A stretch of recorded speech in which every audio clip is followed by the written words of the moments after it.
दोस्तों YouTube channel जेविद study में आप सभी का बहुत बहुत स्वागत है। आज हम CRPF अर्थात सेंट्रल रिजर्व पुलिस फोर्स के बारे में चर्चा करेंगे और इसके सिलेबस की बात करेंगे। लिखित एग्जाम में जो सिलेबस होता है उसकी संपूर्ण सिलेबस की आज हम बात करेंगे। फिजिकल के बाद जो लिखित एग्ज़ाम होती है उसके सिलेबस में कई स्टूडेंट्स को कन्फ्यूज़न आता है, तो आज हम उसी सिलेबस की बात करेंगे कि मैथ्स से कितने क्वेश्चंस आते हैं, सामान्य ज्ञान से कितने आते हैं, कितने नंबर के आते हैं। तो चलिए देखते हैं आज हम इस सिलेबस को।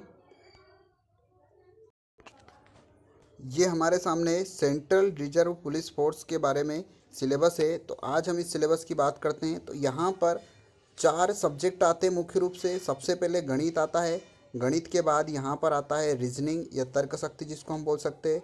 उसके बाद यहाँ पर सामान्य ज्ञान का पेपर आता है और सामान्य ज्ञान के बाद कुछ करंट अफेयर्स भी पूछे जाते हैं। तो ये मुख्य रूप से 3-4 रूपों में है।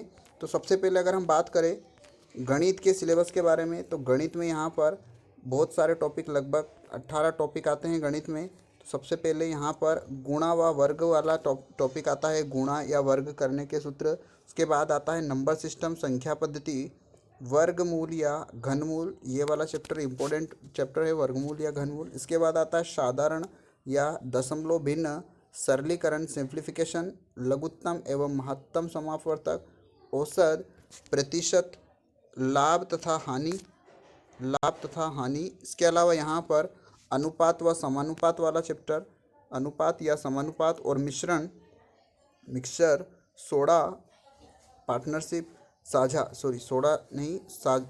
है वो पार्टनरशिप। उसके बाद समय एवं दूरी, काम और समय, वर्क एंड टाइम, साधारण तथा चक्रवृद्धि ब्याज, क्षेत्रमिति, घातांक एवं करणी, आयु संबंधित प्रश्न, डाटा विश्लेषण। तो ये इतने सारे टॉपिक मैथ्स से आते हैं। उसके बाद तर्क शक्ति की अगर हम बात करें रीजनिंग की, तो रीजनिंग में आता है सबसे पहला श्रेणी क्रम वाला चैप्टर आता है।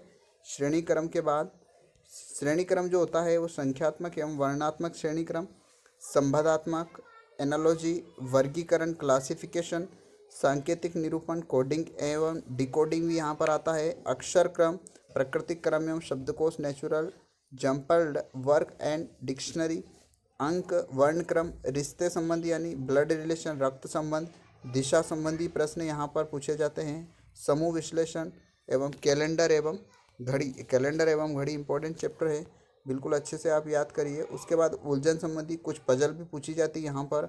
गणितीय एवं बौद्धिक संक्रियाएँ, अर्थमेटिक एवं इंटेलेक्चुअल ऑपरेशंस यहाँ पर पूछे जाते हैं। इसके बाद ये नॉन वर्बल रीजनिंग की अगर हम बात करें, तो नॉन वर्बल रीजनिंग में पूछा जाएगा श्रेणी क्रम, संबंधात्मक, वर्गीकरण एवं आकृति, और उसके बाद कुछ वेन आरेख यहाँ पर पूछे जाते हैं।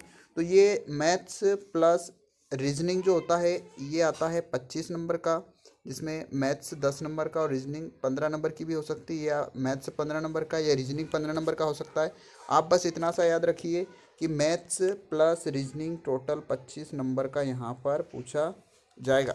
ठीक है, अब हम बात करते हैं सामान्य ज्ञान के बारे में। सामान्य ज्ञान का जो सामान्य अध्ययन का जो पोर्शन होता है, सामान्य अध्ययन के पोर्शन में सबसे पहले यहाँ पर भारत का इतिहास पूछा जाएगा, जिसमें प्राचीन, मध्य एवं आधुनिक इतिहास तीनों आ जाएंगे।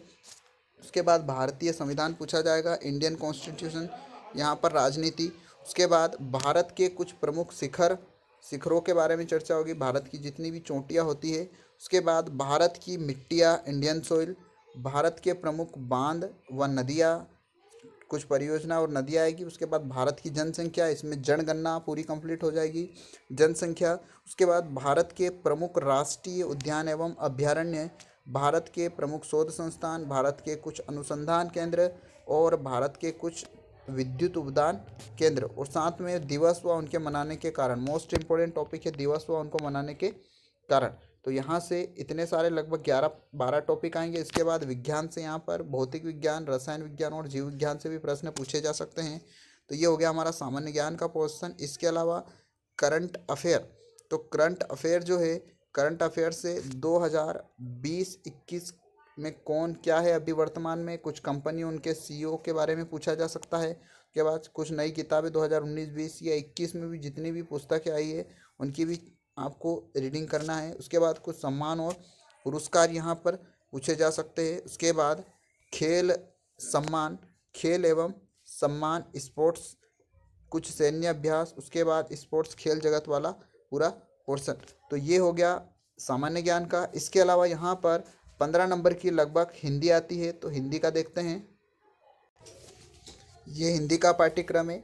हिंदी के पाठ्यक्रम को अगर हम देखें तो सबसे पहले यहाँ पर वर्णमाला, वर्णमाला से कुछ प्रश्न आ सकते हैं। उसके बाद संज्ञा, संज्ञा से प्रश्न, सर्वनाम, विशेषण, क्रिया, लिंग, वचन, उपसर्ग या प्रत्यय, ये टॉपिक मेन टॉपिक है। इसके अलावा तद्भव एवं तत्सम शब्द, शब्द युग्म, श्रुति सम जिसको बोलते हैं, विपरीतार्थ शब्द यानी कि विलोम शब्द। इसके अलावा पर्यायवाची शब्द, अनेक शब्दों के लिए एक शब्द, संधि, कारक, समास, मुहावरे, वर्तनी। उसके बाद त्रुटि छांटना, मतलब कुछ गलतियां होती है, मिस्टेक्स होती है वाक्यों में, तो वो छांटना। उसके बाद अधिग्रहण परीक्षण, गद्यांश पद्यांश यहाँ पर पूछे जाते हैं। इसके अलावा रिक्त स्थान कुछ आते हैं जिनको भरना रहता है, और कवि एवं उनकी कृतियाँ, मतलब कुछ पुस्तक एवं उनके लेखक। तो ये हो गया हमारा आज सीआरपीएफ का सिलेबस। सीआरपीएफ के सिलेबस में एक बार पुनः मैं आपको बता देता हूँ। ये यहाँ पर इसका नंबर का पूरा अलग अलग दे रखा है। यहाँ पर जनरल इंटेलिजेंस एवं रीजनिंग जो आती है 10 नंबर की आती है। जनरल अवेयरनेस यानी कि सामान्य ज्ञान 10 नंबर का पूछा जाता है। उसके बाद न्यूमेरिकल एप्टीट्यूड यानी कि रीजनिंग जो होती है 15 नंबर की पूछी जाती है। इंग्लिश या हिंदी कम्प्रहेंसिव, अगर आपको हिंदी लेना हो तो हिंदी 15 नंबर की, और इंग्लिश लेना हो तो इंग्लिश 15 नंबर की। तो ये हो गया पूरा का पूरा सिलेबस 50 नंबर का सीआरपीएफ का। तो बिल्कुल आप अच्छे से इसको नोट कर लीजिए। अगर आपको वीडियो बिल्कुल पसंद आया है तो आप लाइक ज़रूर कर दीजिए, और कमेंट करके आप बता सकते हैं कि अगले और आपको कौन से एग्ज़ाम्स के सिलेबस के बारे में चर्चा करनी है, हम आपको ज़रूर बताएंगे। तो चलिए मिलते हैं अगले वीडियो में अगली महत्वपूर्ण जानकारी के साथ। जय हिंद, जय भारत।